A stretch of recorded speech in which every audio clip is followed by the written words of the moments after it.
That was perfect timing. That was a great intro. We're back here on track with DJ Tracktion, and I'm here with Luke Cummo. You might know him from the second season of The Ultimate Fighter. Tough 2. Tough two. I like to say TOO. Yeah, it's like the Dumb and Dumber movie. They looked at me and they go, "Oh my gosh, this guy is gonna get destroyed." They even said that to me when we were interviewing. They go, "Oh, you've seen these guys? They're animals. What are you gonna do?" I said, "I'll fight them." That's about the only thing I can Yeah, promise. what else am I gonna do? Play patty cake with them in the house? I'm not guaranteeing a win, but I will certainly go for it. Yeah, and you did. You definitely changed a lot of people's perception during that season, I'd say. Got made it into the finals, so. Yes, I think I was very fortunate not to have certain matchups because some of those guys were real beasts. They really were, and some of them I think are still actually competing. I actually meant to, because I got the UFC Fight Pass now, which is an awesome app. I think it's like $7 or $8 a month, and It's an app. well, you can use it on the computer, but they also have an app for it, so you can watch Wow. fights on your phone and everything. I had downloaded it because Al Iaquinta was fighting recently in the Australia fight. I think it was a fight night card, Right. and I was DJing that night. So I was like, man, is there a way I can watch it on my phone? And someone suggested the app and Yeah. everything, and I was like, all right, and it worked. It worked live, and then I was Wow. checking it out afterwards, and they have tons of fights Uh-huh. uploaded on there for free that you can. I guess it's not free because you pay $8 a month or whatever Uh-huh. it is, but it's worth it because damn near the whole library is on there. Wow. So I had actually meant to go back to season 2 because I remember watching it when it aired, but my memory's bullshit. So there's no way I'm remembering almost any detail whatsoever from that. So I was gonna go back. But like I said, we really don't have an outline to the show. Yeah. So fuck Some of the- preparation. Just Some of the highlights in my mind, off the top of my head, the first night we ended up in the house. Okay, there was a guy. His name was Brad Imes, and he had just started MMA. He came from college football, but he was huge. He was one of the heavyweights. Him, me, a guy Seth Petrozelli, definitely us three. I can't remember who else, but we sang Bohemian Rhapsody, and I didn't do it, but those two were snorting protein powder. wow. Off of the bar. Wow. That was the first night. I guess we have to now I don't know them personally, so I'm not gonna say they were into snorting anything else in their private lives. Yeah. But I guess if you couldn't, get get anything else in the house, maybe that was a substitute. They're like, well, as long as we're going through the motions, maybe it'll feel the same. Right. I don't know. I snorted something once in my life. I was at a rave when I was 19, and some older gentleman gave me some K. Huh. I ended up in a hole, as they call it. I was gonna say it does seem like a appropriate time to try anything like that after you're going to, and the setting as well. Right. But yeah, that was like a kind of like an anti party drug though, because it Right. didn't really make you want to go if you're using cocaine or ecstasy or whatever, it makes you want to be out there and dancing and stuff. Uh-huh. It's it's getting you up and hyped for it and everything. Right. I mean I can't speak from personal experience because I've never snorted anything. Okay. But just from everything I've heard and Yeah, seen, yeah. those are good party drugs. Right. K, on the other hand, kind of knocks you down a few notches, Yeah, just I makes think you the want to guy sit on the floor. Had ulterior motives, but that's another story. They the producers on the show came over one night, and they go, "You guys eat, sleep, and train. Lukey's playing solitaire 8 hours a day. This is not good TV." They go, "Come on, what can we do? Can we stock the bar?" Well, that's and that's interesting because you would think people that are real serious about their training would probably avoid alcohol in most instances, especially being locked in a house with nothing to do, and that's there. Mm-hmm. I mean, yeah, you might take a drink every single day because what the hell else are you gonna do Right. being trapped in this house? So it's a little dubious, if you ask me, on the producer's part to be to throw all that in there and be like, all right, let's hope for some fireworks. Right. But then again, they're being producers of a TV show and not exactly managers or trainers of fighters. They want the good show, the drama. Because the fight is only, 15 minutes at the end of the show. My training partner, one of my training partners, Jason Von Flew on the show, he was a bartender, so he made a list. Nice. But then, like, maybe one person had a beer, because we were right in the thick of it. Yeah, I mean, I pretty much, like, stopped drinking for the most part. Sometimes lightly, socially, still here and there, but it's pretty rare. And especially, I'm actually real careful about what I eat during the day when it's a day that I know I'm training. Yeah. Because, like, if I eat something, I've seen, like, the safe zone for me is about 3 hours before. Yeah. So if I'm going to train at 7, then, like, I'm not going to eat anything after 4 o'clock pretty much. Right. Especially not, like, anything like a meal, maybe some type of, bar or something like that if I get hungry. But I couldn't imagine, like, drinking the night before, especially heavily, and then I go in the train in the morning. So there's no way that would work out for me. You gotta sweat it out. I guess, be puking it out. I'd be like, oh man, he's training so hard. Look at him, he's over there puking. I'm like, nope, that's from drinking last night. It really had nothing to do with training. It's like as soon as I walked into the gym, I just started throwing up. Then so you get your second wind. Yeah. Right. So you went from that to now being involved in, I guess what's being called like the safe way to fight. Right. Okay. Let me explain this because martial arts, right? It's got like a mystique about it. People, they've seen movies, they heard stories about the mystical ninjas, like these swords that got passed down through thousands of years. They could cut anything. Some of them are flaming swords or whatever. But when mixed martial arts became mainstream and quote unquote a sport, you lost a certain aspect of martial arts which did keep it safe over the years. Now, martial means war, fighting. Art is technique. So these are techniques that have been used throughout human history to kill, to maim, What happened in the last part of the last century and now continuing is a scientific explosion where they're able to understand things now that they never could before. So you have shows like Fight Science, and they measure how hard a technique is, I know you mentioned something about nutrition. My teacher was the first American scientist to use what's called a phase contrast microscope, where they're looking at living tissue instead of a stained slide. So these are just a couple of examples of things that happened in the last part of the century. And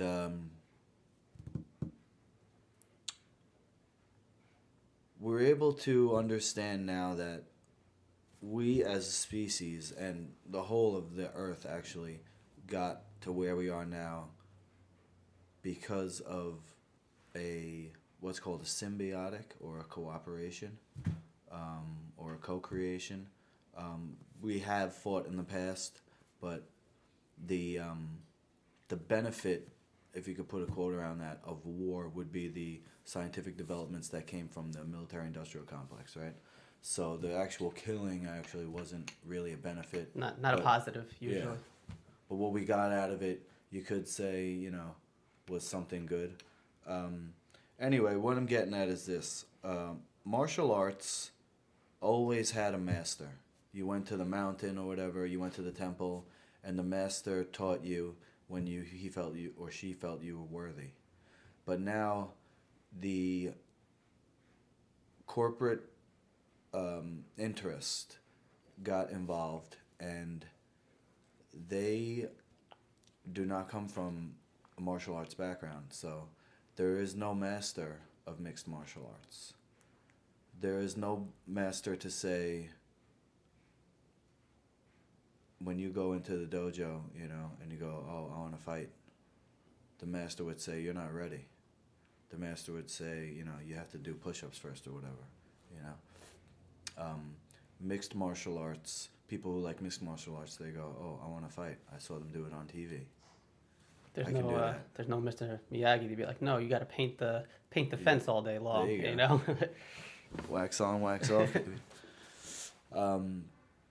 So the truth of the matter is that the Boxing Commission is who is in charge of mixed martial arts in America. It's the United States Boxing Commission. So that's why they wear gloves, but they don't wear elbow pads or knee pads or foot pads or headgear. No. They wear gloves because the boxers brought this into their sanctioning body to become legal, because otherwise you have two people killing each other, which is true. If there was no ref to separate that man from pounding on the other unconscious guy, eventually he would just be punching a bloody puddle. Yeah, he'd be beating him to death, literally. So I always had a problem with that because that energy is still there. But here's Master Lukey's League of Champions now, and we used a scientific approach to improve mixed martial arts. Now, what took it out of the quote-unquote blood sport was they added rules. You couldn't headbutt, you couldn't bite, eye gouge, that kind of stuff. They put gloves on. They have refs, they have doctors. That was an improvement. Now we're going to improve it even further, and we're going to say that the human skull and brain has no protection, and traumatic brain injury from football and contact sports is getting a lot of press lately, and you can see it in a fighter when he's taking too many punches. He just can't take a punch anymore.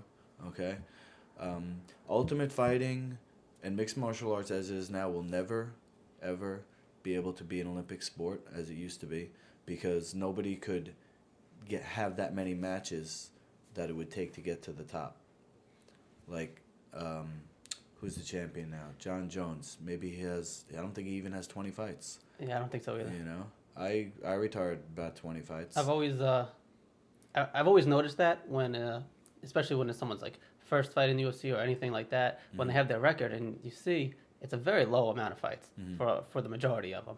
Even someone like, I think Randy Couture still had less than 30 in his career. UFC anyway. I don't know if there was other pro fights that were involved with that, but I think it's still under 30.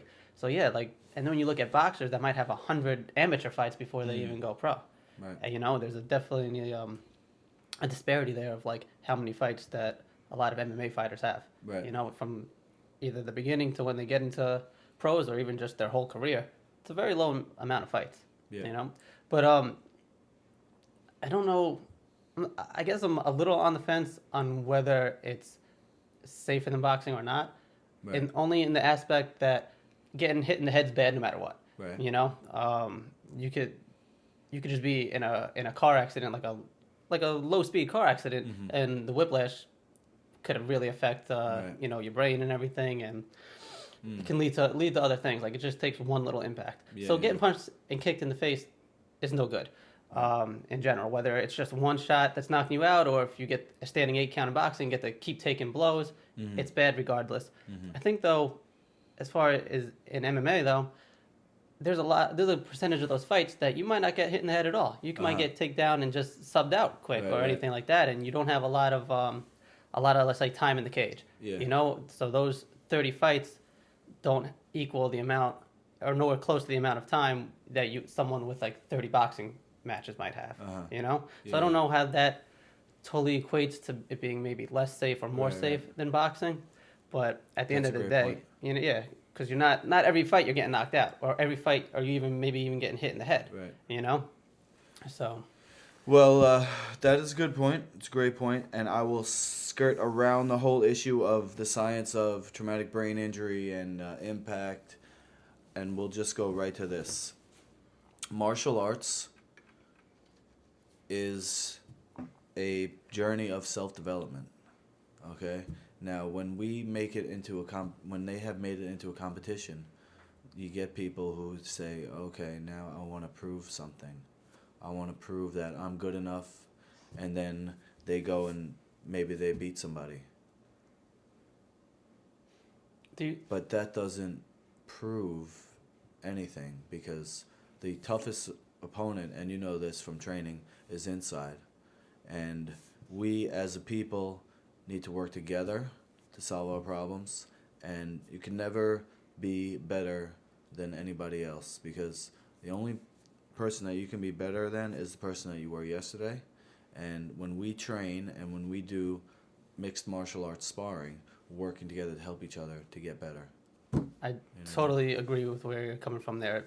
I just started writing a little blog as well, and that's pretty much the underlying basis of it. I only put one post up so far, but nice. I just know that that's pretty much the direction it's going to take. You know, I can tell that. So totally agree with that there. Yeah. And I also think, though, I can only speak, again, from my experience with it, though, is the people that do come to be like, oh, I just want to beat somebody up, or I just want to prove I'm the toughest. Right.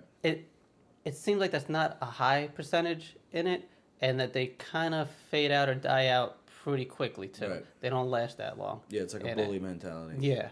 Yeah. I used to tell people when they would come in the gym, I want to fight. I said, well, you don't have to train to fight. You can go down the street and fight anybody. Do you want to push yourself day in and day out to get better? It's like, yeah, but I don't want to get arrested for it, all right? Yeah, I see. Like, that's why I'm here. I always relate to fellow martial artists because, like I said, people are coming to martial arts to feel good about themselves, you know, to feel like they're improving their life kind of thing, you know? Yeah, and again, I feel even if someone started with that, came in and they didn't start with that mentality, right. Again, if they don't die out, it usually will come back around and they'll start following that path or start getting it. You know what I'm saying? If they put in the work and they keep showing up and everything and they don't, you know, just burn out or whatever, right. They usually kind of start seeing like, I don't know, maybe like become enlightened to the purpose of martial arts, you know? Oh, yeah. That's a great word, huh? Yeah. I've definitely said before that all the people I know, like the perception is different than the reality of most professional fighters. You know, the perception is like, oh, they're animals and savages, and I wouldn't want to mess with that guy at a bar, or da da da da da. But for the most part, none of them are like looking to fight anyone that's not in a cage, not in that setting. Yeah. You know, they're the ones quicker to like talk their way out of a disagreement or something like that, right. And aren't, you know, don't have that bully mentality or anything like that. They're really, you know, just nice, cool, regular people for the most part. You know, I'm of the training, I guess you could say, that you have people and you have behavior. Like, I don't judge anybody, even if somebody did beat somebody up. I'm not judging the person. What I'm saying is that this is a behavior that we need to fix. You know, when you put two people in a cage, you turn them into animals, and then you have people who honestly have never been in the cage themselves, and they're the ones making the money. You know what I mean?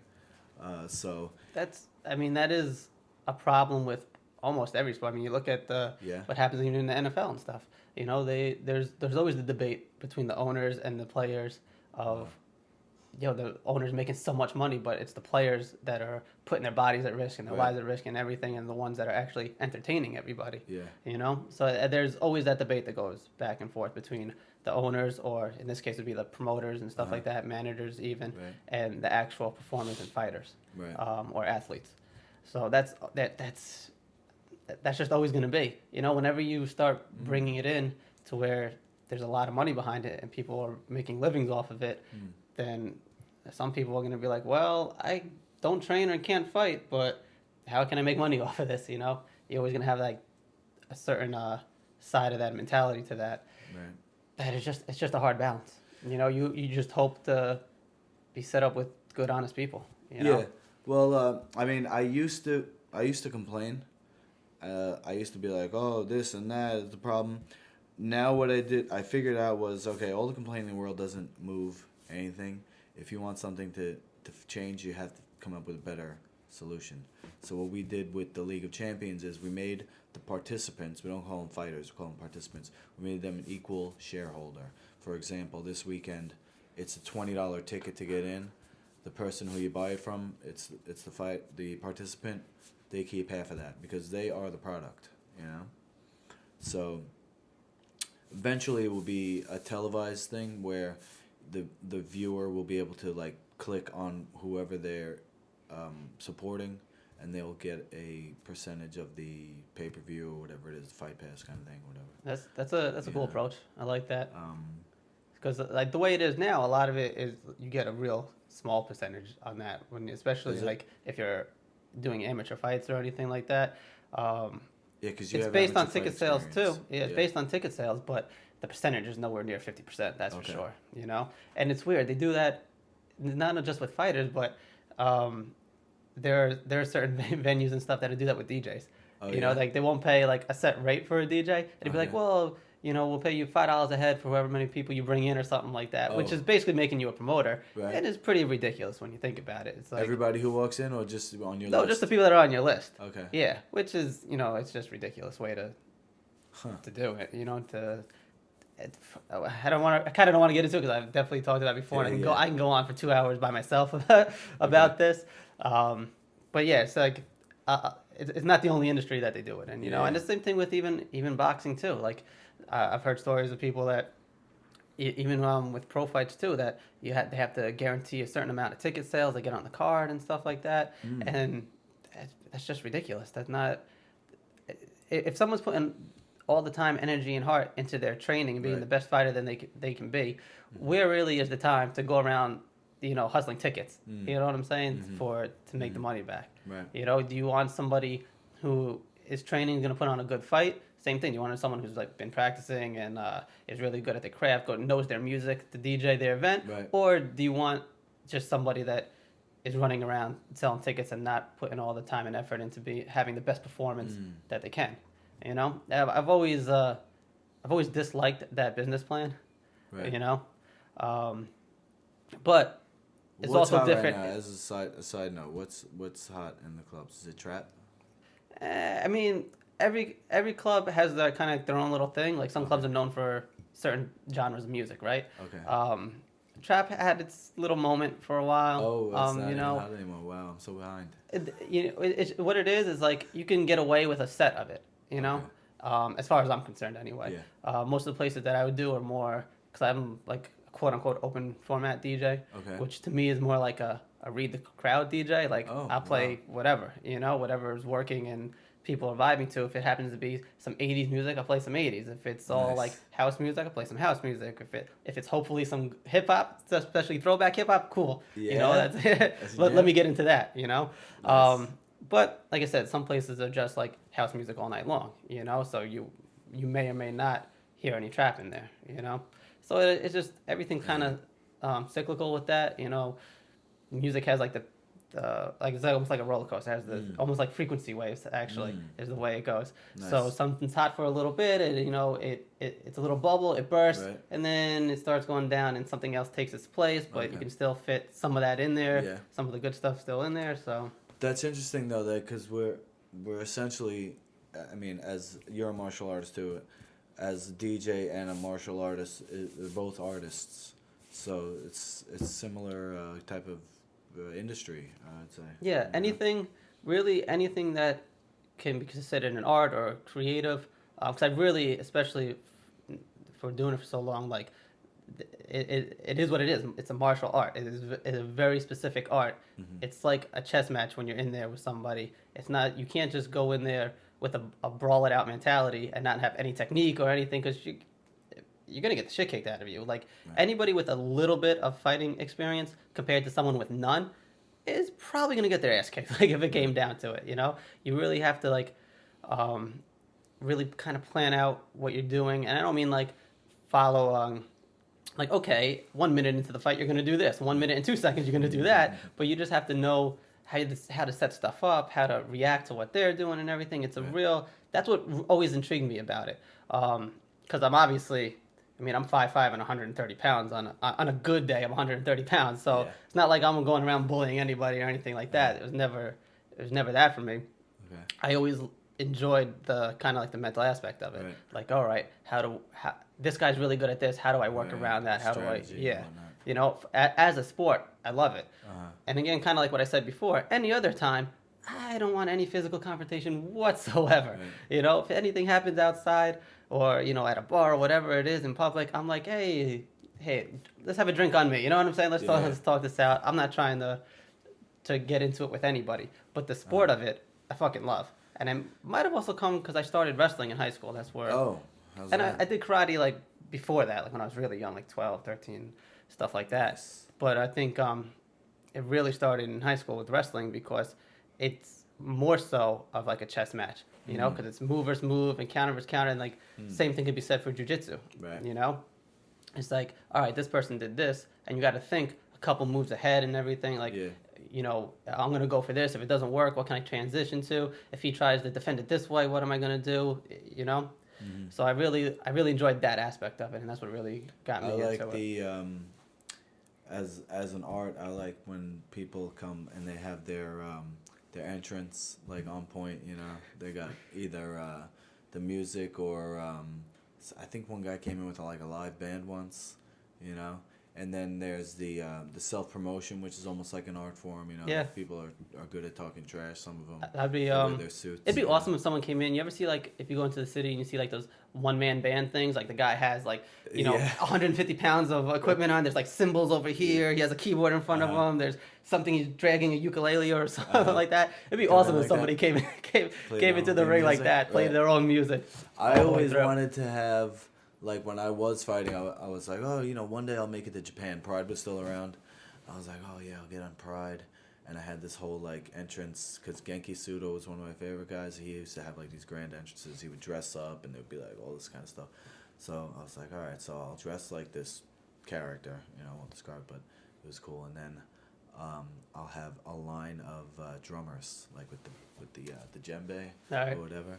And they'll be playing music, and then I'll be fighting, whatever. And then, like, they'll start playing while I'm fighting, and I'll be Ultimate Warrior and get charged up, you know, hear the music. Grab the ropes and start headbanging, like... That's another thing, too. Once I started really wrestling, all my interest in, like, the WWF stuff went totally out the window. I'm like, wow, none of that shit is real at all. Like, almost none of that stuff would work. And... just reaching up to the sky is really not going to give you any profound, like, sudden burst of energy that's going to get you out of any type of holds. You tried that in a match, you get right. Like, my favorite is the trash talk and the finishers. Like, a couple of times recently, I just watched like Stone Cold's Greatest Stunners. You know, it's great. I used to like, you know what? It's funny. I guess it probably was because of the martial arts interest. My favorite one was Shawn Michaels, the Sweet Chin music, because it's a step behind side kick, and like I think that was my favorite move. Like during karate, like that's what I always broke boards with, was just a step behind side kick, and I'm like, oh, he's doing that. So that move would actually work if you landed that on someone. But definitely.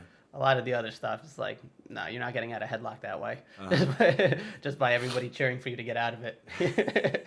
Yeah, you never know. I guess I got out of a rear naked choke one time. And then the crowd cheered after that I had escaped. But, well, it definitely, like, there is, like, that could definitely give you a little adrenaline rush. You know, I'm not doubting that. Yeah. You know, you can, if everyone's, you still have to know how to actually get out of the position. Right. But maybe if you're just tired or whatever, you're like, you kind of have it, and you're like, well, just hold on for dear life right now, and this and that. And then if, you know, everyone's yelling your name or whatever your slogan might be or chanting that, like, yeah, that can definitely pump you up a little. You know, definitely. Maybe help you, again, as long as you know what you're doing, help you get out of that shit. I, kind of a tangent. When I was first started training, was with Rodrigo Gracie, who I think is Renzo Gracie's cousin or brother. I'm not sure. I think it's his cousin. But him and Matt Serra were teaching out of a karate school. They would put down the mats. And anyway, I was rolling. Had just started. It was my first month. And I was rolling with I think he was a brown belt at the time. Now he's a black belt, one of Matt's black belts. And the guy got me in a head and arm choke or an arm triangle, whatever you call it, you know, where my arm is on one side of my head and then his arm's on the other side and he's squeezing. Now that's a blood choke, which cuts off your arteries. So if it's done correctly, you could actually still breathe, but you'll pass out from the blood. So I was breathing.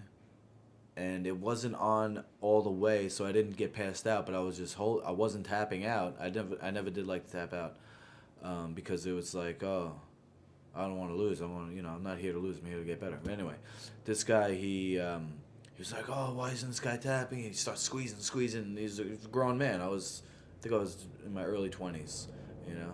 So I was strong, but I wasn't, you know, I didn't have the grown man strength yet. And So anyway, all of a sudden, pop, pop, pop, my neck pops. And I'm just like lying there. And still to this day, it locks up on me. But the reason why I bring that up is because you mentioned like getting out of a hold. You know, when we train submissions now in the League of Champions, we don't call them submissions, we call it power hold. So for example, you get me in like a rear choke or a sleeper hold, whatever you want to call it. You're gonna hold me in that position, and you're gonna hold it for time. The longer you hold it, the more points you get. So imagine a scoreboard, okay? They have a technology from like video games like Xbox, they call it the Xbox Eye or something. It's like on the Xbox, and when you're doing certain games, the camera watches you and watches what you're doing, and then it kind of like digitizes that, like those old 80s movies. You like makes a hologram, pulls it into the TV, you know? So eventually we're going to have that technology where you'll be moving, you'll be doing your sparring, and then the scoreboard will go up. You know, and this way I set up the point system is you'd be getting thousands, millions, billions. One time I did one match, I added it all up. I'm like, I had to look up the number on Google because it was like 27 like zeros. You got 32 quintillion to 28 quintillion. Where? Right? Now, we actually didn't totally get into what makes the League of Champions like that style. What steps you've taken to make it a safer form of fighting? Okay. Obviously, that's one of them. Yeah, so the power hold. We have the power holds, and at 30 seconds, the ref says 30 seconds. That means you have 10 to 15 seconds to transition, just so you're not holding the person in one position. The whole, you know, has to keep moving. So the ref goes 30 seconds. You transition. Now your points get added and multiplied. So that's how the points get so high. You know, Brazilian Jiu-Jitsu. If you translate the word jiu-jitsu, it means the way of yielding or something, the gentle art. I've never seen so many people get injured, you know. They break their knees, their ankles and stuff, because in the system, it's okay to tap somebody out. It's actually the goal to break an arm or something. My coach used to say, take it home with you, you know. And that's taught as an acceptable way to practice. So I took that out. I said, look, we don't need to prove that we're better than our partner. We're actually here to help each other. Okay, that's one. We took out all head contact because, you know, there's a scientific reason behind it. But personally, when I first started to formulate this concept of MMA sparring, I was still doing the head contact, but I was getting headaches for like 3 days after. So I said, all right, well. And also, it doesn't look good. Even in the karate tournaments where they do point fighting, did you do something like that? I did, yeah. So the kids get their head snapped back. It's just like not a good look. Especially for kids, especially at a young age, it's definitely no bueno to be getting rocked in the head. Yeah, you know, especially depending on what age, but like your brain's still developing and everything. Yep. To get hard jolts like that and there's a lot of stuff coming out now. Not only just through like, you know, the NFL and all that, but about, you know, traumatic brain injuries and head contact. Right. And I've been reading a lot about it and hearing people speak about it on the subject, like, you know, doctors that are kind of leading the field and stuff. And it's pretty fucking scary, man. You know, and I just think about the times that I was hit in the head and stuff, like not even in doing, you know, karate or fighting or anything like that. Just times in others. I remember playing basketball in middle school and me and someone else went for a loose ball and we both like dove for it and collided heads. Right. And like that pretty much knocked me the fuck out almost. Not like unconscious where I was like on the playground spread out and stuff, but it was massive headache. I did have to go to the emergency room and they were just like, they're like, you know, whatever you do, don't go to sleep. Like keep them awake. And it was so funny because like I'm in middle school at the time and they're like, yeah, don't fall asleep. And I'm in this emergency room and there's like CNN is on or C-SPAN or something like that. So I'm like, yeah, this is what you're leaving me here with and telling me not to fall asleep. I'm like, wonderful. But it was just all stuff like that. Like, yeah, that could have effects like years down the road, you know? So like it sucks because I love MMA and stuff and I love just training. Right. But you got to weigh it with like, wow, even not getting knocked out and just taking repetitive hits, like it could cause some serious problems down the road, you know? Well, you know, nobody lives forever.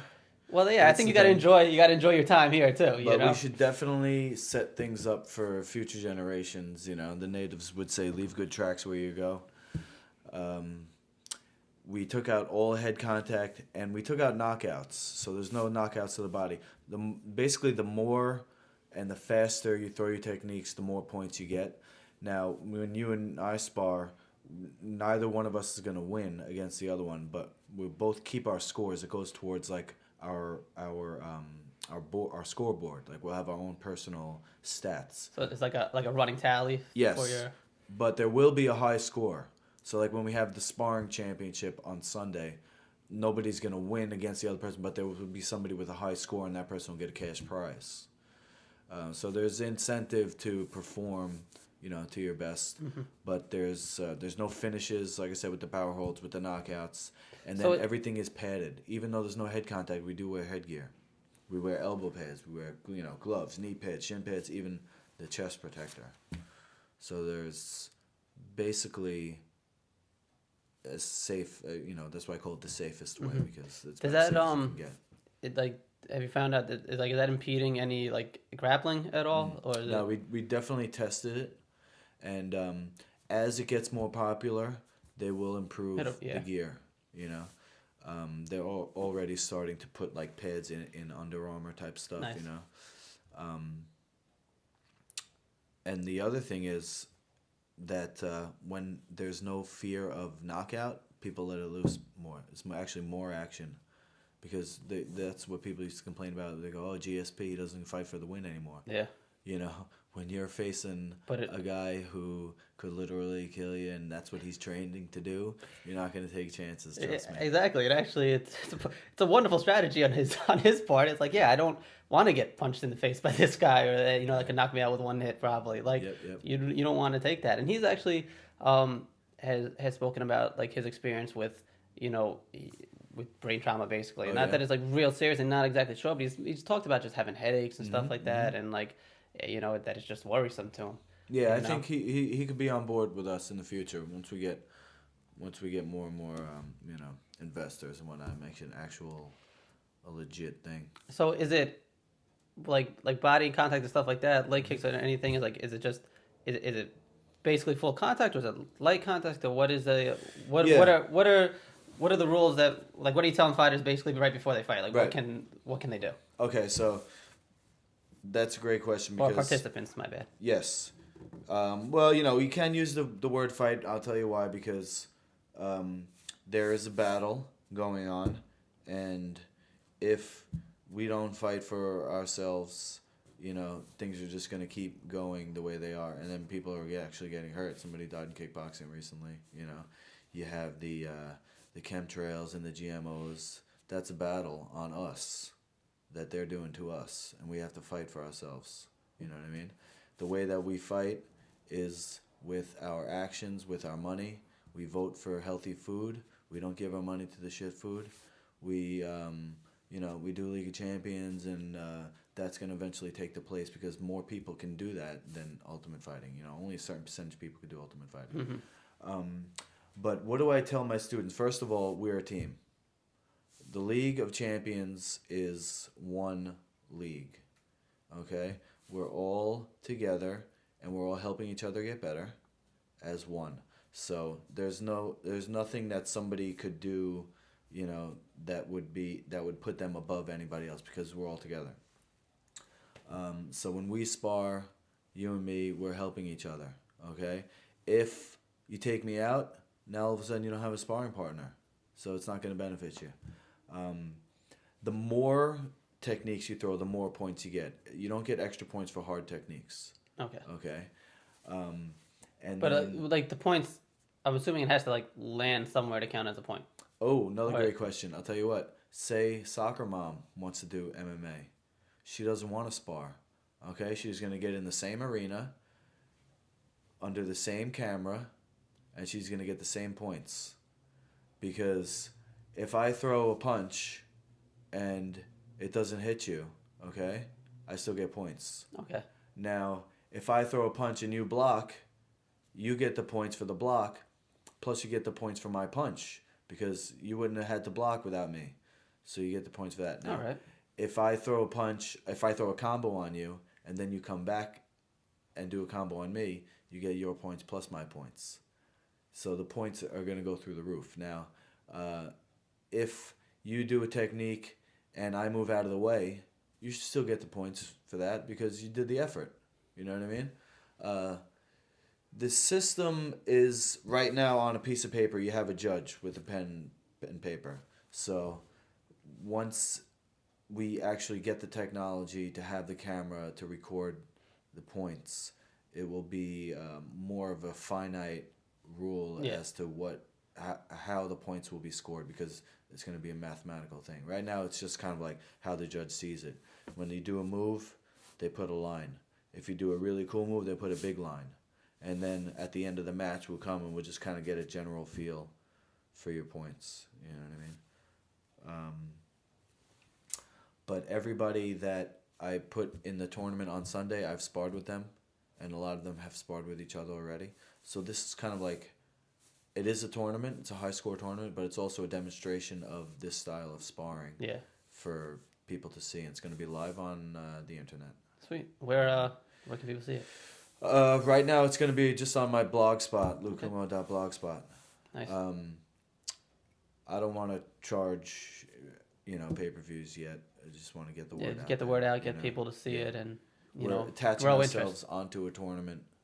Eventually we'll have our own thing, and DJ Tracktion will definitely be in the house. I definitely. Because I want to have a holistic. I was gonna say, family event. Especially if you like, if you're all about the entrances. We can do some cool things, some lighting things and everything, and get some cool music for people for the participants to come into. So that'd be I want to have like a whole event with booths, like eco-friendly clothes, our equipment, of course, health food, body care, and then an after party.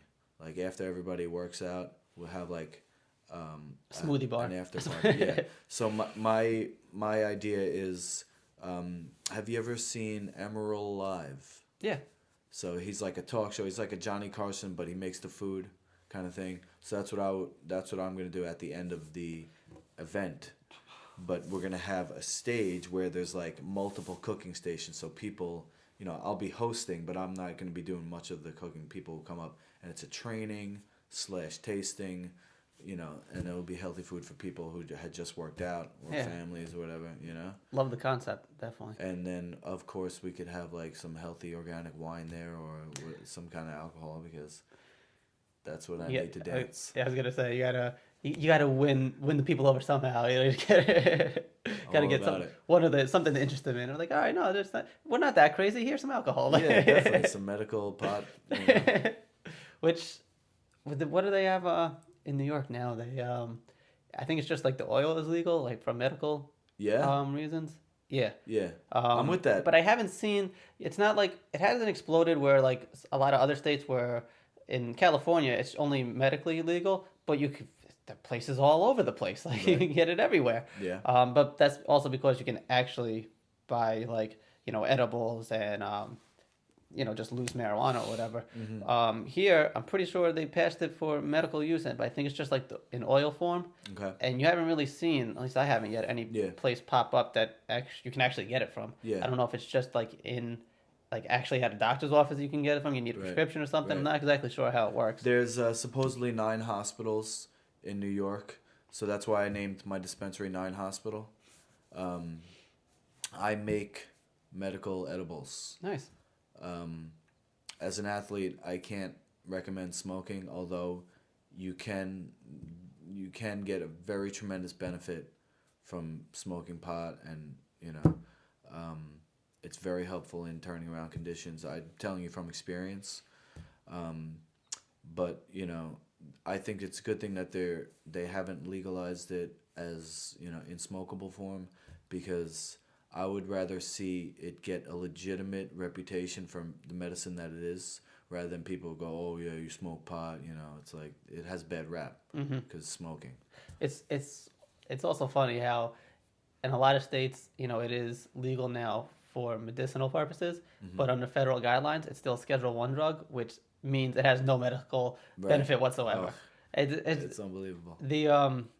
It's just it's crazy. I think it has to do with just the amount of time and paperwork that it takes to get something done in the government. And it's also Yeah, that's true. But it's also after you fight so hard for it being one way. Like nobody wants to admit that they're wrong.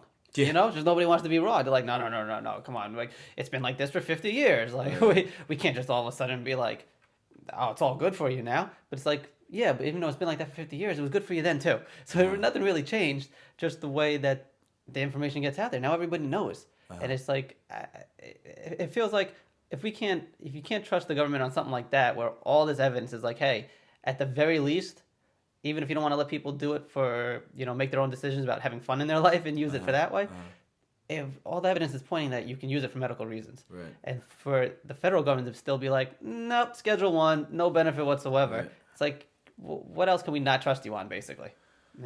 I think it has something to do with the vested corporate interest of the pharmaceutical companies. I totally agree. I actually mentioned it last week, and I had said something like, well, if they're putting all this money into, the chemistry of making whatever, Lipitor or whatever it is, this and that, whatever, and antidepressant shit that they're making, why don't they just put some money into growing some weed? It's like, I'm pretty sure, I mean, I didn't crunch the numbers. I don't know what it costs to do any of that shit, but I'm pretty sure it's going to cost less to open up a warehouse and just hire people to grow weed, and package that up. It's like, so you're still going to make money. I think that's what it is too. It's like, well, it's just that been going one way for so long. It's like, yeah, but we already got all the money and stuff into oxycodone, so let's just keep selling that. Right. It's hard to like stop the ball once it's rolling.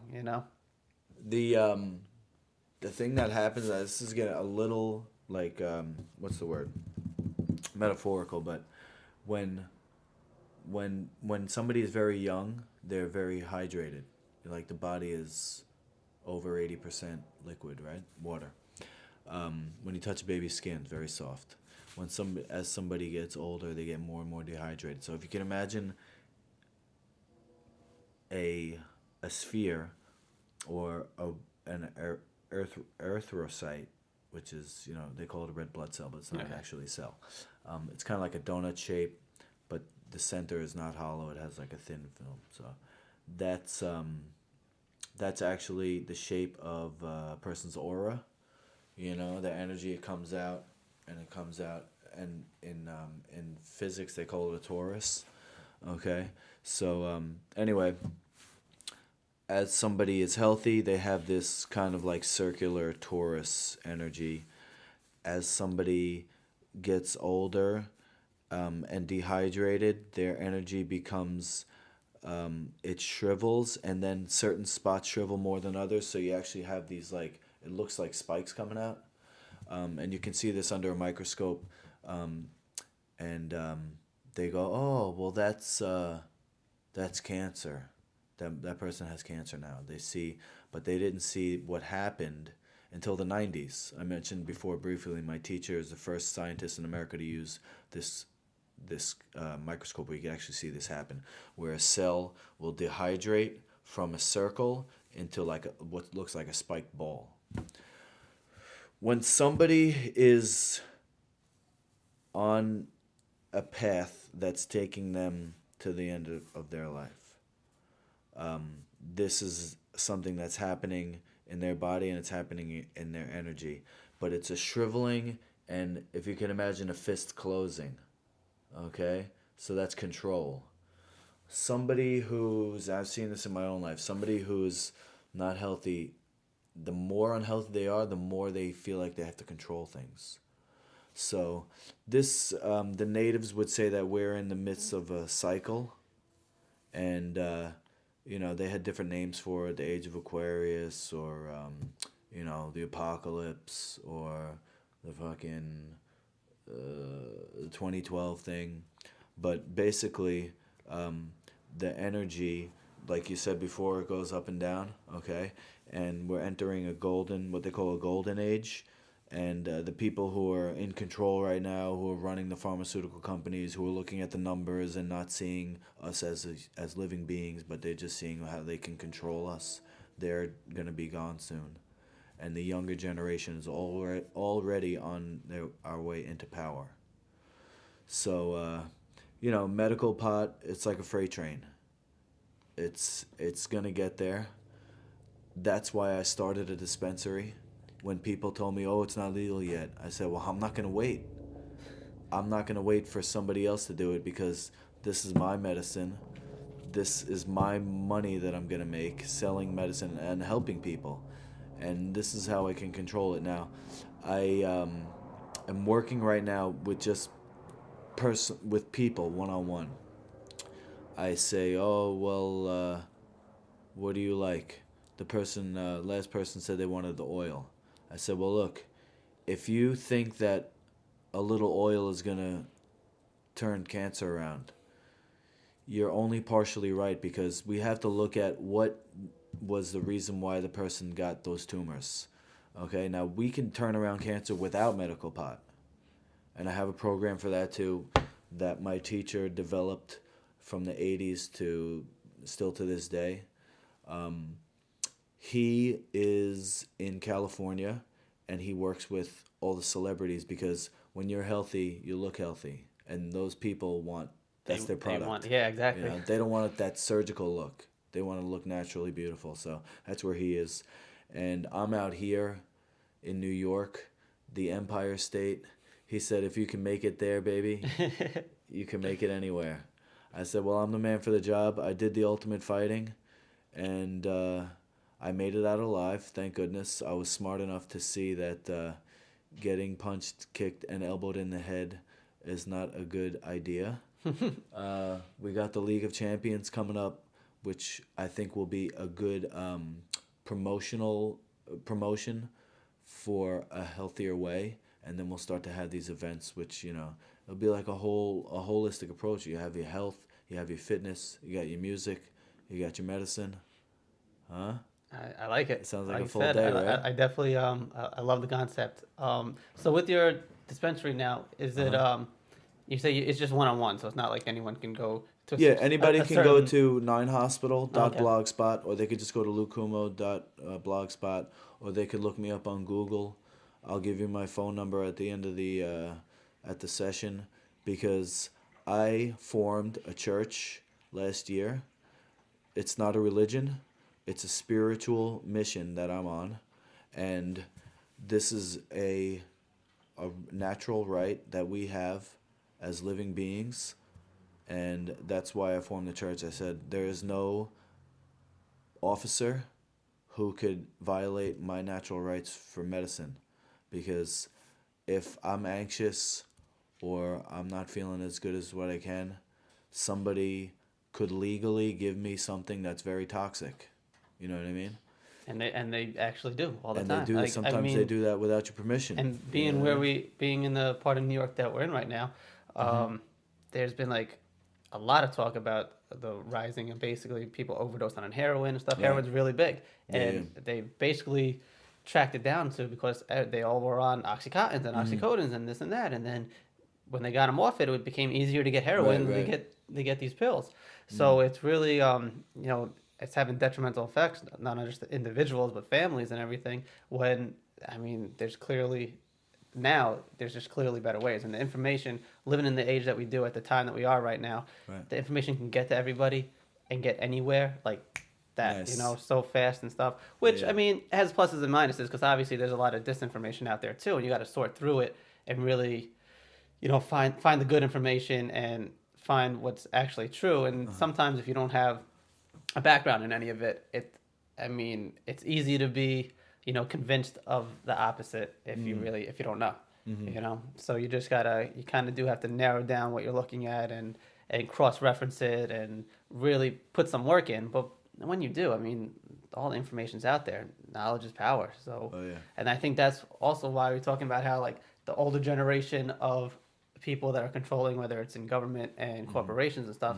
eventually they're going to die out. Like that's what's going to happen, And I do think the younger generation coming up, like for you and me, we kind of just missed that a little, where we had pretty much were in our, 20s by the time like that the information was starting to get out there, and the internet was really exploding, I remember AIM and all that stuff, and America Online and this and that. Right. But we were like a little, we were younger at that point. So now people are growing up with what we have now. So Right. all they know is, is getting an influx of information since from like 10 years old, whenever they can, even younger, you see like babies using iPads and playing the games on them and knowing Right. exactly how to use it. Yeah. So, or I don't know if I said iPod, I meant to say iPad. I'm not sure which one I just said. Right.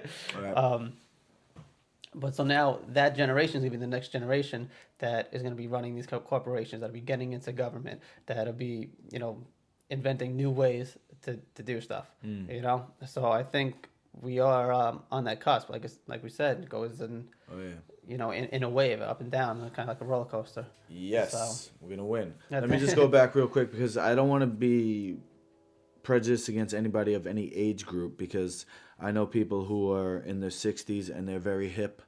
They have healthy mind, healthy body. You know what it is actually, Josh? It's the corporate. When you look at the language, the word corporate actually is something that's not alive. So when there's a corporation, that is the thing that only is concerned with the numbers. But there's people that work for the corporation. Yeah, it's so odd that we can reach them. We can say that. We say corporations and we blame a lot of stuff on it, and we talk about it like it's some entity that is like just self-governing, is by itself, and we don't talk about it like it does have actual humans behind it that are make these decisions, Right. But it just seems like a lot of them are just so separated from I guess from themselves, really, where they don't see how it affects everyone as a whole. I feel like a lot of them probably don't even realize the power and influence that they have, and realize how they arrive at certain decisions for the corporation, how it affects everything else as a whole. And I'm sure there are obviously some that do, but you want to believe that that people, individuals, aren't that evil, Yeah.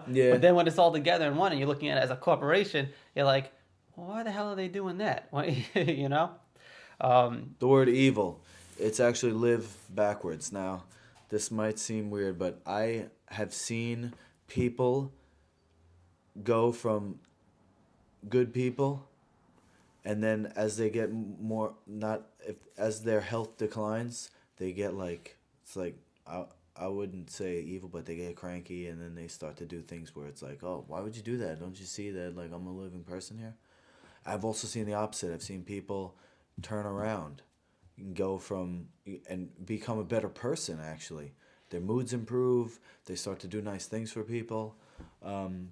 So this, in my opinion, this is how we wage the war in this century, is with products. It's with... by helping each other. Okay, now I have a batch of what I'm calling lightning bites. They're like mini brownies, they're medical and they have coffee in them. I will give free samples to anybody who wants, okay? And as you post this, you can put my contact info on there. Oh yeah, definitely, okay? Of course. Because I think that the most valuable thing in the world is human life, okay? I could never put a price on my happiness, your happiness. What we can achieve is much greater than what we could ever have imagined. And that's my faith. I would do anything for anyone as long as it's mutually beneficial, And that goes for the people who work in the corporations too, If you're listening and you work for fucking Pfizer or whoever, I'll give you some medical pod too, and I'll probably charge you though. That's the thing, because we need some kind of ammo for our mission. I definitely can agree with, again, just from my personal self too.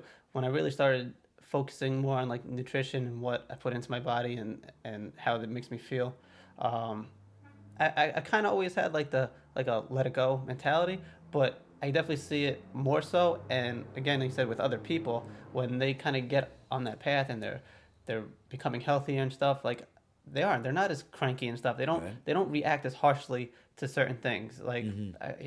Traffic doesn't bother me anymore. Right. You know what I'm saying? Even just simple That's things like that. On Long Island. And yeah, exactly. And you don't even like you don't even realize what like stress levels, how they really play a part in everything, and how just how certain foods, like if you're eating like crappy foods and it's all the time and you're just keep feeding, that's the fuel for your body and your brain. So if you're filling it with a cruddy source of fuel, then you're not going to get a nice, I guess, like focused, clean energy out of it. You know what I'm saying? It'd be like dirty electricity. Basically, you're not going to get clean power. It's going to fuck up all your electronics and stuff, and then you're going to be mad, and you're going to react really mad about it because all your shit's fucked up. But now if that happens to me, I'm like, I spilled water on my MacBook. Oh shit! A whole bunch of it, just like it fell out of my. I tried. It fell out of my. This is a $1,500-$1,800 MacBook when I got it, and it was next to my gym bag, and the water bottle opened, poured out, it got all over my computer bag. My gym bag was like dry, and somehow all the water is on my computer bag. I lifted it up, and it just dripping out water. Wow. And I mean, I was just like, all right, well, what am I gonna do? Am I gonna get pissed and start throwing shit and really let that affect me? I was like, it happens. You know what I'm saying? It sucks. Not the coolest thing that happened. I hope it doesn't happen again tomorrow with my, with the backup one I have and stuff. But you just gotta kind of like brush it off. And I definitely feel a lot of that has helped with just the way, your overall view.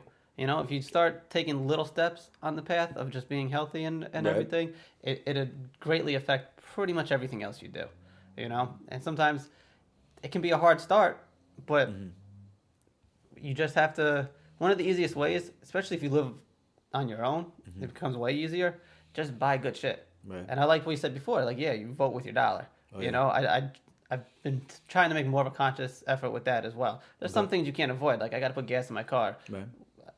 Are any of the gas companies that good? I don't know. I try to avoid BP, but did you know is Sunoco really any better? I don't know. Did you know that animal farming is more of a contributor to greenhouse gases than the automotive industry?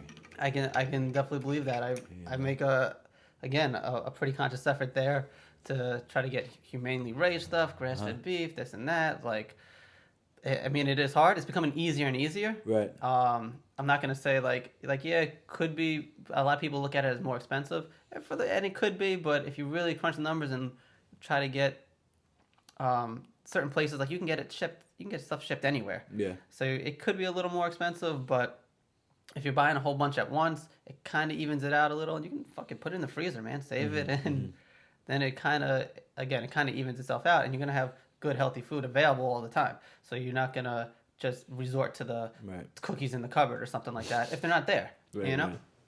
And I got to start posting some of like the healthy dessert recipes too. Yeah, that's got a real good cookie one. Nice. Yeah, that's all. It's almond. It's basically just almond flour, grass-fed butter, coconut oil, and dark chocolate. Oh, and that's pretty much it. And some coconut. I got a recipe book coming out.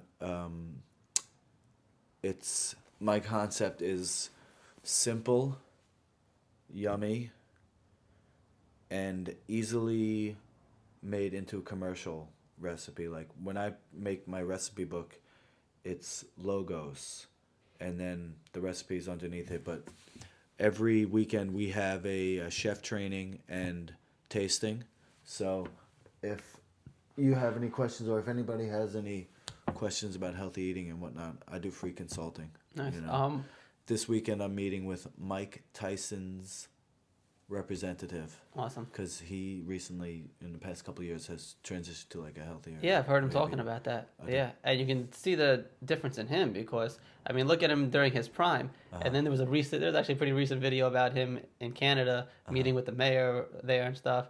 And the reporter said something to him about, it's like, he has an election coming up. Do you think being a convicted rapist is how some people will say blah, blah, blah, blah, blah. And he went off on the guy. Like he started cursing at him, but he didn't get up and beat the shit out of him, which is what that 10, 15 years ago Mike Tyson would have done. Yeah. So I'm not totally saying it's because of his diet changes, but there could be a connection there. Yeah, for sure. And then, the thing that I specialize in is cleansing. Once you start to change your diet around, then you can actually go in and get rid of the stuff that builds up over the years. So What, I'm hoping that I can connect with Tyson. And I was gonna say, what like they can reach you. Is the email through the blogspot? Like they can reach you easily. You can through go just Luke Cummo at Gmail. Okay. Okay. My phone number is 516-855-8538. That's my Google Voice number. You're gonna get so many prank calls now. Yeah, but it's not my actual cell phone number. Yeah. It just goes through Google Voice, so I have no problem with that. Wouldn't be the first time I get prank called a lot. And then Where I'm on Instagram, Facebook, and Twitter. I do what I can to be accessible because that's the way I came up. Whenever I needed to, I went to go see my teacher, and he was there for me. When I was doing martial arts, my first teacher, when they have something called, essentially they give you the key to their home, and you can come anytime, day or night, to come train. But then also, you have to be ready anytime, day and night to train. Yeah. So, I wanted to be. I still do. I'm going to be the top health and fitness, teacher in America, and then I want to go worldwide. So I just have to do what I can to be available. So 24/7. You have a question, you want to reach me, I will do what I can to be available. That is awesome. What kind of started you on the journey? Like, was there a specific point where you're like, X is not working for me, let me try Y, or was it always something that was kind of in the background? Yeah, when I was 19, I didn't get diagnosed, but I assume it was mono, where my throat kind of closed up, I had no energy. I had a good friend at the time. She's married now, but she would come over every day and do this thing on my arm where she just like dragged her fingers up and down my forearms. I was like, holy shit, I'm in heaven right now. And then when she left, I was like, oh fuck, now I'm in hell. Shit. This sucks. But it lasted for like a week or two, and towards the end, I was like, oh man, I'm not getting any better. I gotta do something. I found a book by my dad because he was one of the first people of his friends to get into health. In the 80s, he joined a food co-op, which was like before they had Whole Foods. This is the only place where you can get like quote unquote organic or specialty items. I think they had like the raw whatever animal products and stuff. Like raw milk and stuff like that. Yeah, I mean they still do that, but that at that time that was the only place where you could get like. I mean, if in the 80s, if you went to get a salad, you had like iceberg lettuce and a tomato or something, Now you can actually go to a place and get good salad, Yeah. So my dad was the one who started me, and I read a book of his. It was called Nutrition and Your Mind. My teacher, now, if you go to YouTube and you look up the brain of the gut, this is the cutting edge of nutrition right now, where 95% of the brain chemicals are actually made in the small intestine. Okay? So we have a garden of bacteria. They're called intestinal flora. Flora is a word for plant cell. We have a garden of intestinal flora, and they are the organisms that basically in a symbiotic relationship with our intestinal cells create neurotransmitters. Imagine a fruit tree, okay? And the apple or the pomegranate is the neurotransmitter, okay? The intestinal flora is the tree, and the earth is us. That's basically how it works.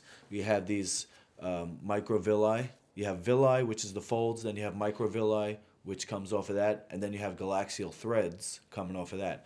So you had this enormous surface area inside your intestine. What happens is, because of grains, because of cooked food, and this the modern diet will say as a catch-all, standard American you actually diet. you actually have an acid that melts this forest, right? And then you have you have something that was like a forest, and now you have like a clear cut. Deforestation is a Right. problem everywhere. Damn, Yeah. even in your gut. You can grow it back somewhat with probiotics and a healthier lifestyle. So if you go to Brain of the Gut on YouTube, you could type in Brain of the Gut, and then there's a hashtag number 1, there's a hashtag number 2. There's 2 videos. It's about 2.5 hours. At the end of that 2.5 hours, you'll have more knowledge of nutrition than a doctor, because a doctor today, only about 30% of doctors are required to take nutrition, and then of those doctors, there's only about 2 hours of course credits that they have to take. And then, of course, it's the information comes from the like the 50s, when they were selling the food products, through the food pyramid. They go, oh, this is the food pyramid. This is what you're supposed to eat. This is what we got to sell you. It happens to be, on the food pyramid. Eat that, you'll be big and strong, right? Yeah, Brain of the Gut hashtag 1, Brain of the Gut hashtag 2. We have the technology to actually heal autism, okay? Post-traumatic stress, Parkinson's, depression, anxiety, schizophrenia, all these things that people are locked away for, because there is no, up until now, there has been really no nutrition in the market. You have McDonaldization of the world. I saw a kid in McDonald's yesterday. He had no hair. He was going through chemo, and his mom was giving him McDonald's. I don't blame her. Wait, what were you doing at McDonald's? I was getting a coffee and using the bathroom. That's a good thing about McDonald's. The bathroom is always open. Yeah. You know, because everybody's constipated there. But I'm changing. But it's not her fault. It's nobody's fault that this system is the way it is. Everything is a step. We had to fight each other in the past. And you have to go through... to learn from that. Yeah, you have to go through some of the bad stuff to get to the good. Especially when you're talking on such a wide scale of like the whole United States or the whole world. Even though information gets out there like that, there are tons of places in the world where they don't have access to that still. So think about just how hard the fight has been to get, the knowledge spread to people that can access it, and then it's going to be probably even tenfold after that to get it to the rest of the world, to people where people don't even have the ability to access that stuff. Right.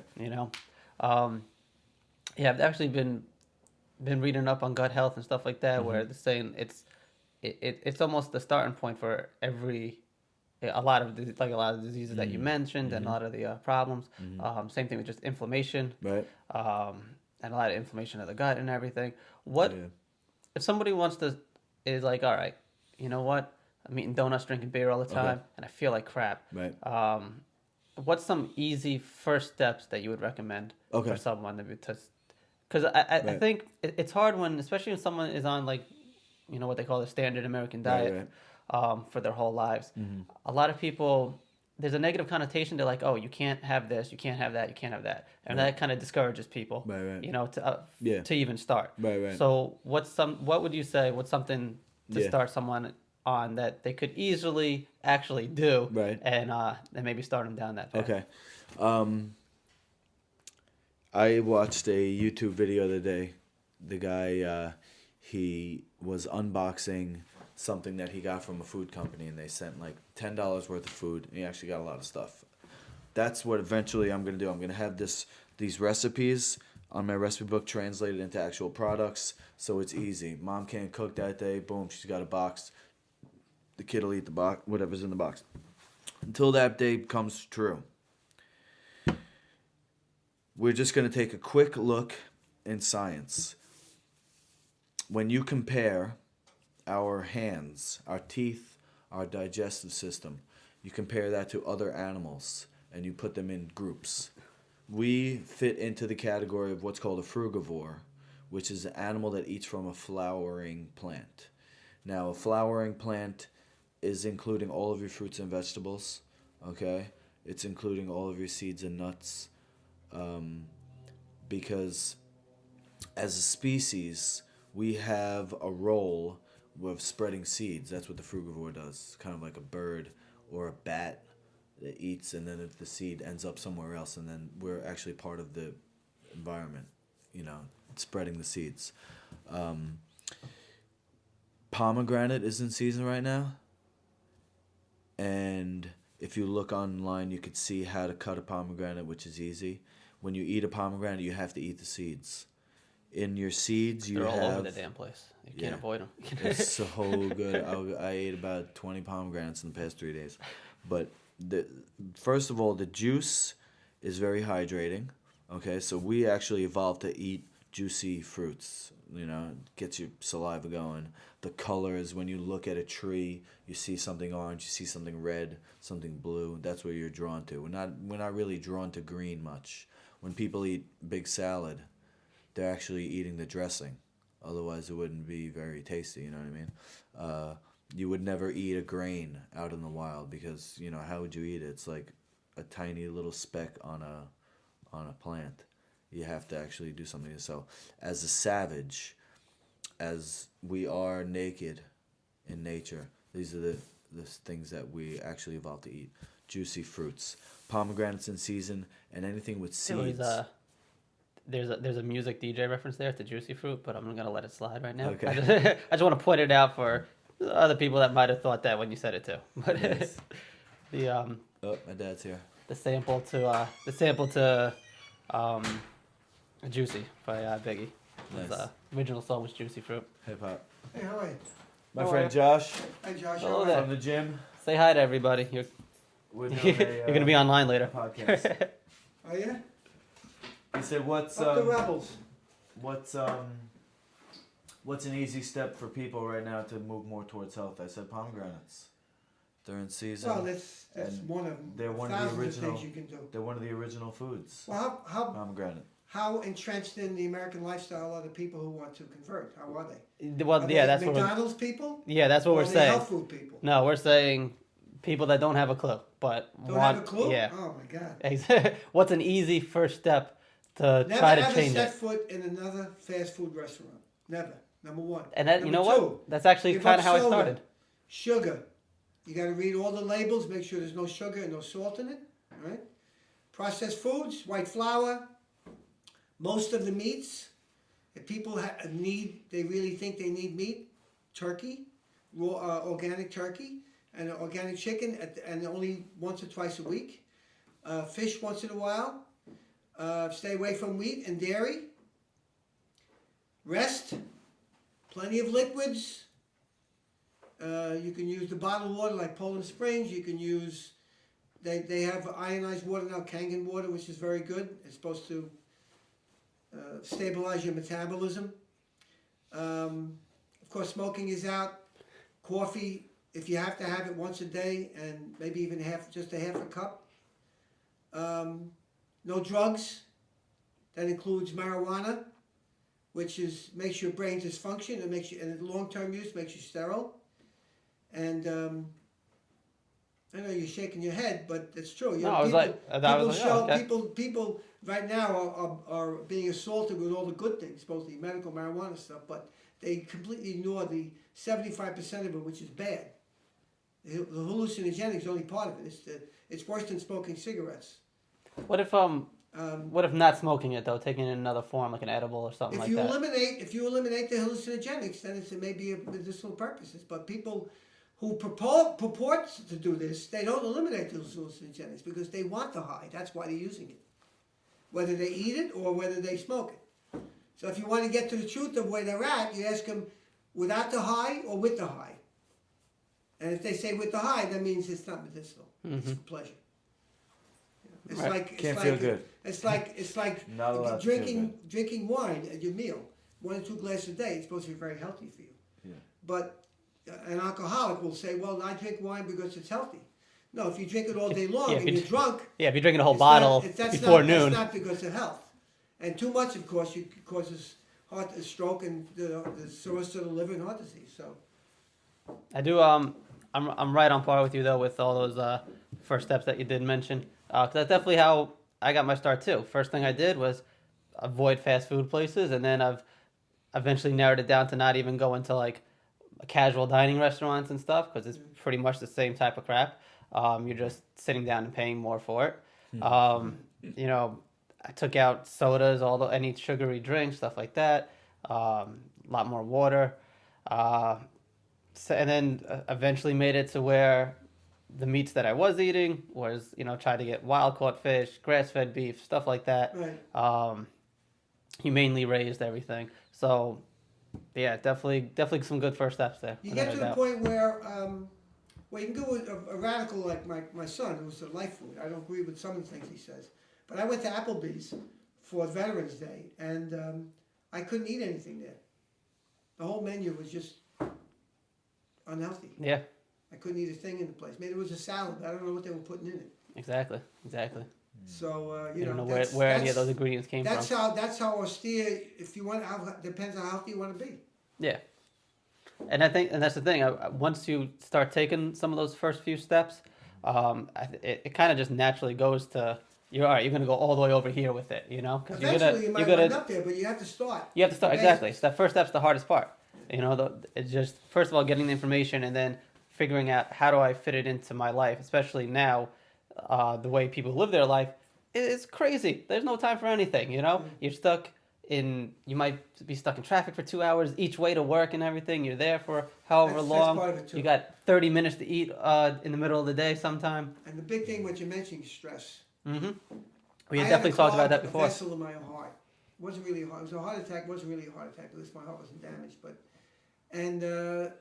All my other vessels are clear. And he said it was probably stress. It causes the constriction of the blood vessels. Mm-hmm. And over time, the plaque will build up and close it. And I've been under a lot of stress over my life, and that's what caused it. Even though I was eating healthy most of my life. Stress is really, it causes, people think there's two things that cause dysfunction in your body. Where where it's apparent to you. One is the heart, where you get a heart attack or you get some sort of angina, that's apparent to you, and the digestive system, which is a big thing. Stress is a tremendous impact on your digestive system. People with diverticulitis, diverticulosis, people with bowel impact, all that stuff can be helped with eating a good diet. But if that's stress, it's not gonna change. The stress will put your intestines in knots. And you can feel it whenever you get put into a situation or some type of bad news or whatever that stresses you out. You feel it in there. So when people get nauseous when something, if they hear some type of bad news or whatever it is, like you can feel it physically. 100 years ago, there's the expression, you get knots in your stomach. Yeah. What does that mean? That means you're constricting. Everything is being twisted in there because of the stress. Your brain has a tremendous impact on your body. That's why people who are normally relatively healthy, sometimes they can't get to sleep at night. Why? They're thinking about things. That's without a doubt. That's my problem. You up. I mean, it's having such an effect, you can't even go to sleep because there's so much stress. And like you said before about stress going to work and things like that. It's just the everyday stress. If I knew then what I know now, I don't think I would have done some of the things, the jobs that I did. I was, because of you need money and you have to maintain a certain lifestyle. You do things you don't want to do. That's not good. Find something that you're happy with, and you never work a day in your life. Without a doubt, that's that's the path I'm trying to take as well. Just doing. Also, relationships. Yeah. People get involved when they're young with relationship, and they realize even early on they don't want to face it.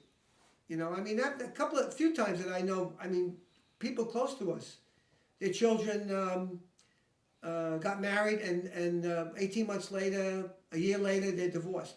They knew they were in trouble before the wedding. Sometimes people look at it. Sometimes think that that's going to help, or even like having a kid. Like, oh, that'll bring us closer. That's and this worse. And that. But if you're not, a child is tremendously stressful. And that's what it is. You're building a house on a foundation that's just not sturdy. So it's just not going to work out. We can have conversations about this all day long. The thing is that. Yeah, I got a train to catch. Yeah. 10 minutes. Okay. Thanks for dropping in, though. Appreciate it. My pleasure. My minimal input. Yes. See, that's why I think pomegranate is a great choice to start because it's one of the top foods, and it's going to teach people to actually get their hands on their food. Instead, you say that's another big thing, the know. disconnection that people have with not how they get their food and then how they ingest it as well.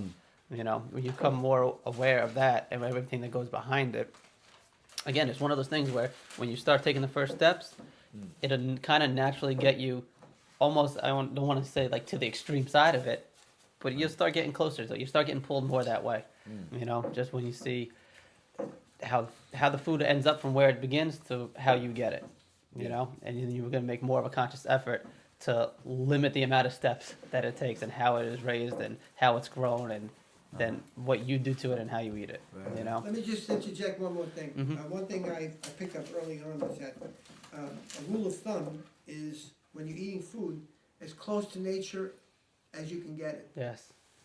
The more raw, the better. Because some foods you can't eat like that, but fruits and vegetables, raw, even flesh foods like fish. I mean, sushi, that's raw fish. Exactly. You can do it. man. So there's something else I was going to say. Oh yeah, and that was kind of part of my journey when I started taking the first step to looking into it and going to a whole bunch of different sources. And like I said, you gotta flesh out all the information that's out there. It all pulls in the same direction, And one of the things that I try to tell people to start with, you want to take the first steps, the easiest one, avoid fast food, and then cut out any sugary drinks you have, replace them with water. Those are really good first steps. And as far as information out there, You ever heard of kombucha? Yeah. Kombucha is great because it's carbonated, and it's like super, super, super healthy. And they make some good ones too. I tried one from Whole Foods. That was good. I think it was a ginger one. That was pretty good. I usually give that to people who either want to cut down on alcohol or want to cut down on sugary drinks because it's carbonated, And again, the easiest information to get. There's a lot of good stuff on Netflix. A lot of good documentaries on it. And again, you'll see that they might all be about a certain focus area, but they all pull in the same direction. So I've mentioned them before, but it's definitely appropriate to mention them again in this. Is Food Inc. is a great one that everyone kind of knows about. Hungry for Change, Forks Over Knives, Farmageddon,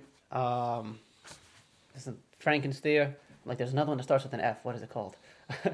And then a bunch of other ones will pop up after that, like that are related and stuff. But those are all good. Good start. Food Matters is a good one. So those are all good starting points and to kind of get you on that path. Just tell them about your websites again, where they can reach you. Okay, my websites. Let's see. You know what? I want to connect with the people. I don't want to send them to my website. I want you to call me if you're listening, and you like what I'm talking about. Well, some of them might want to maybe find out a little more first. Kind of explore the information that you have. Find Brain of the Gut on YouTube. Okay, that's my teacher. You're going to be very educated after that. If you check out LukeCummo.blogspot, I have a daily live video at night, usually of the League of Champions.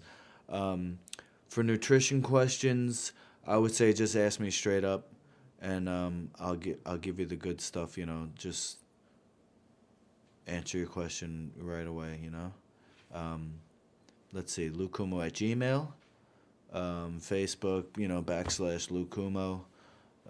Instagram, same thing. Twitter, and then I gave you my number earlier, but I do take calls and texts. That's 516-855-8538. And if all else fails, you can just Google them too. I'm sure a lot of it'll come up. Or ask DJ Tracktion. I was gonna say same here. We're gonna be together. You can Google DJ Tracktion in the future. Or you can find me everywhere. DJTracktion.com. Instagram is the same. Twitter's the same. /Facebook or Facebook / Do you DJ upload Tracktion. Mixes on SoundCloud or anything?